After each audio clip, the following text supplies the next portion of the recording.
बड़ी खबर का रुख करेंगे, जहां पीएम मोदी के आवास पर अहम बैठक चल रही थी वो खत्म हो गई है। दरअसल तीनों सेनाओं के प्रमुख मीटिंग में मौजूद थे।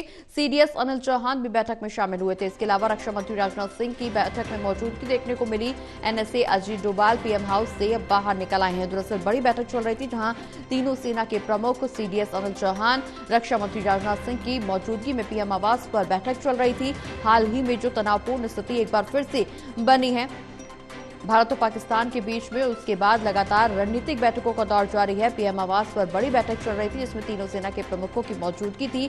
सीडीएस और एनएसए की मौजूदगी के साथ साथ रक्षा मंत्री राजनाथ सिंह की मौजूदगी भी इस बैठक में देखने को मिली। हालांकि पीएम आवास पर जो बैठक चल रही थी वो फिलहाल अब खत्म हो गई है। NSA Ajit Doval PM house से बाहर निकल आए हैं। हालांकि अभी तक इस बात का औपचारिक ऐलान नहीं हुआ कि क्या कुछ बड़े फैसले इस बैठक में लिए गए हैं, किस रणनीति के तहत भारत की सेना आगे बढ़ती हुई नजर आएगी। लेकिन जिस तरह से युद्ध विराम का उल्लंघन पाकिस्तानी सेना की तरफ से किया गया, अब सीमावर्ती इलाकों में सरहद पर अभी भी सुरक्षा बल तैयार हैं और तैनात किए गए हैं, क्योंकि भारत को किसी भी पाकिस्तान के किसी भी मंसूबे पर कोई भी भरोसा नहीं है। चूंकि पिछले दिन कल हमने देखा कि किस तरह से सीज फायर लागू किया गया और ऐसे में सीज फायर का उल्लंघन कुछ ही घंटों में किया गया। तो उसके बाद हालांकि भारतीय सेना ने जवाबी कार्रवाई भी की, लेकिन इस दौरान रक्षा मंत्रालय की तरफ से ये साफ कर दिया गया है कि जो भी सेना की तरफ से, पाकिस्तान की सेना की तरफ से कदम उठाए जाएंगे, उसका सख्त कदम उसके खिलाफ उठाया जाएगा और जवाबी कार्रवाई भारत की तरफ से भी लगातार जारी रहेगी। ऐसे में बैठकों का दौर भी जारी है। पीएम आवास पर बड़ी बैठक चल रही थी, जो कि अब खत्म हो गई है। ज्यादा जानकारी के लिए हमारे साथ हमारे असिस्टेंट एडिटर लेफ्टिनेंट कांडपाल जी लगातार बने हुए। ललित जी, पीएम आवास पर बड़ी बैठक चल रही थी, इस दौरान एनएसए, सीडीएस, रक्षा मंत्री राजनाथ सिंह, इसके अलावा तीनों सेनाओं के प्रमुखों की मौजूदगी में पीएम आवास पर यह बैठक चल रही थी, जो कि अब खत्म हो गई है। क्या कुछ इस बैठक के बाद नतीजे निकल करके सामने आए? क्या कोई बड़ा फैसला इस दौरान जिसका औपचारिक ऐलान हुआ हो? देखिए, अभी औपचारिक जानकारी कोई निकलकर सामने नहीं आई है। हालांकि अभी जितने भी लोग थे वो अंदर ही मौजूद हैं, बाहर अभी कोई निकला नहीं है। तो लेकिन ये खबर निकलकर सामने आई थी कि बैठक खत्म हो गई है, लेकिन अभी सभी लोग अंदर मौजूद हैं। और देखिए, जिस तरीके से एक अभी जो है प्रगति, अभी ट्वीट आया है थोड़ी देर पहले, एक ट्वीट ये आया है, निकलकर सामने आया है कि इंडियन एयरफोर्स की तरफ से ये ट्वीट किया गया है।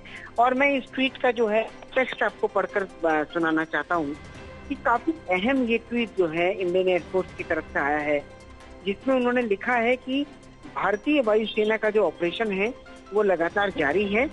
और उन्होंने ये भी लिखा है कि इंडियन एयरफोर्स ने अपना जो टास्क है उसको सक्सेसफुली एग्जीक्यूट भी किया है और कई ऑपरेशन जो हैं वो जो असाइंड किए गए थे उन सभी को पूरा किया गया है।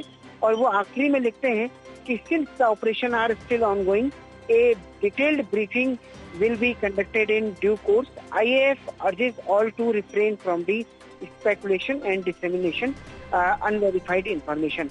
और operations were conducted in deliberately discreet manner, और इस तरीके से उन्होंने लिखा है। तो कुल मिलाकर अगर देखा जाए तो जिस तरीके से इंडियन एयरफोर्स ने अपना ये ट्वीट किया है, ये काफी अहम ट्वीट है। और माना जा रहा है कि जिस तरीके से उन्होंने कहा है कि ऑपरेशन जारी है, ये भी ऐसे मौके पर जबकि कल सीज फायर की खबर आई थी और उसके बाद सीज फायर का वॉल्यूशन भी रात में हुआ है।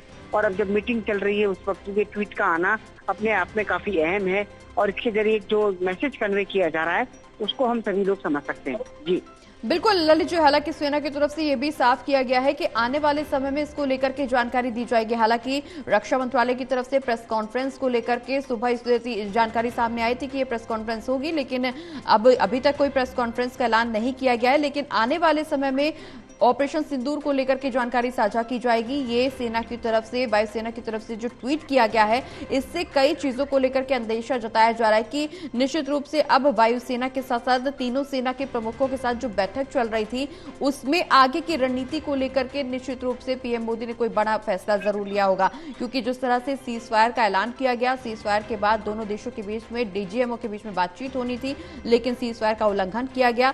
अब सेना की तरफ से कल जब रात में प्रेस कॉन्फ्रेंस कॉन्फ्रेंस की गई, उस दौरान भी इस बात का जिक्र किया गया कि सख्त कदम उठाने के आदेश सेना को दे दिए गए हैं। जब रक्षा मंत्रालय की तरफ से प्रेस कॉन्फ्रेंस हुई तो ऐसे में इस स्थिति को समझना और ज्यादा अब चुनौतीपूर्ण होता जा रहा है कि आगे क्या कुछ स्थिति बनेगी दोनों देशों के बीच में, क्योंकि एक तरफ तो पाकिस्तान ने सीजफायर पर सहमति जताई, खुद पहल की और खुद ही सहमति जताई, लेकिन अब खुद ही इस सीजफायर का उल्लंघन किया। तो पाकिस्तान की बातों पर, उसके वक्तव्य पर भरोसा तो नहीं किया जा सकता, लेकिन अपनी स्थिति को जरूर यहां पर बेहतर बनाने की कोशिश भारतीय सेना की तरफ से भी और सरकार की तरफ से भी लगातार की जा रही। शायद यही वजह कि रणनीतिक बैठकों का दौर भी जारी है।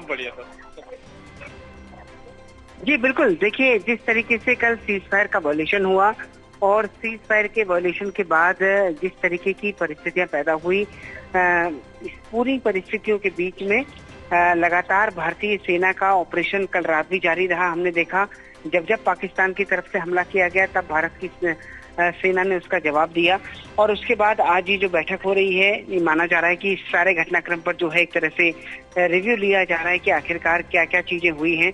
तो ये काफी कुछ घटनाक्रम इस बीच में हुआ है और अब उस घटनाक्रम के बीच में अब ये जो बैठक हुई है, इस बैठक के बाद औपचारिक तौर पर क्या कुछ निकलकर सामने आता है वो प्रेस ब्रीफिंग में ही पता चल पाएगा। हालांकि प्रेस ब्रीफिंग का समय जो है वो सुबह 11 बजे था, लेकिन उसके बाद ये 11 बजे ये बैठक हो गई।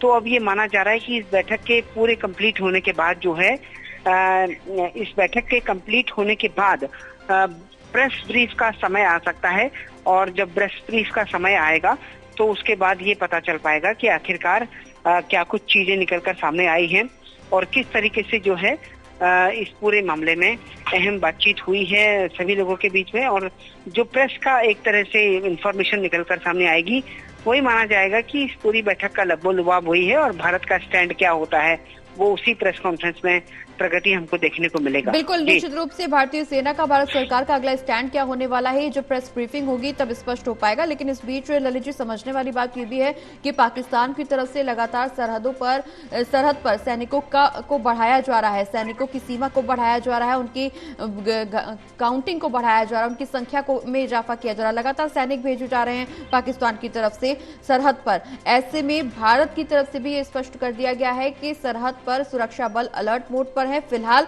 सेनाएं वहीं तैनात रहेंगी, वहां से उन्हें हटाया नहीं जाएगा। बिल्कुल, सेनाएं हटाने का तो प्रगति फिलहाल सवाल पैदा ही नहीं होता है, क्योंकि जब तक सारी चीजें नॉर्मलाइज नहीं हो जाती हैं, सारी चीजें एक तरह से स्थिर नहीं हो जाती हैं, तब तक सेना हटने का तो कोई सवाल नहीं है। लेकिन सवाल यह है कि क्या ये लड़ाई जो छिड़ी थी, हमने देखा कि तकरीबन 3 से 4 दिनों तक जो ये पूरा टेंशन क्रिएट हुआ और उसके बाद पाकिस्तान की तरफ से फायरिंग हुई, फिर हमने उसका जवाब दिया, तो क्या ये आगे भी जारी रहेगा, क्या ये जारी है, क्या ये रुक चुका है? तो ये काफी सारे सवालात हैं। ये सवाल तब पैदा हुए हैं प्रगति, जब मैं एक बार अपनी बात पूरी कर लूं, जब ये सवाल तब पैदा हुए हैं जब कल सीज फायर का वॉयलेशन हुआ है। तो जो सीज फायर का वॉयलेशन अगर नहीं होता तो ये सवाल शायद आज पैदा नहीं होते। कल रात अगर शांति रहती तो सभी लोग ये मान लेते कि सीज फायर मान लिया गया है दोनों तरफ से। जी बिल्कुल ललित जी, हालांकि इस बीच चीन का भी बयान सामने आया कि हम पाकिस्तान की संप्रभुता के साथ खड़े हैं, हर हालत में पाकिस्तान के साथ है। तो क्या ये मान करके चले कि अब एक लड़ाई चीन के साथ भी शुरू हो सकती है, सरहदी तौर पर नहीं लेकिन हाँ आंतरिक तौर पर ये लड़ाई अब शायद चीन के साथ भी भारत को लड़नी पड़ेगी? देखिए, इतनी बात तो साफ है कि इस वॉरफेयर में एक माइंडसेट सा क्रिएट है कि कौन सा देश किसके साथ खड़ा है। तो अगर देखा जाए तो कल जिस तरीके से शहबाज शरीफ ने अपनी प्रेस कॉन्फ्रेंस में चीन और तुर्की का नाम लिया है,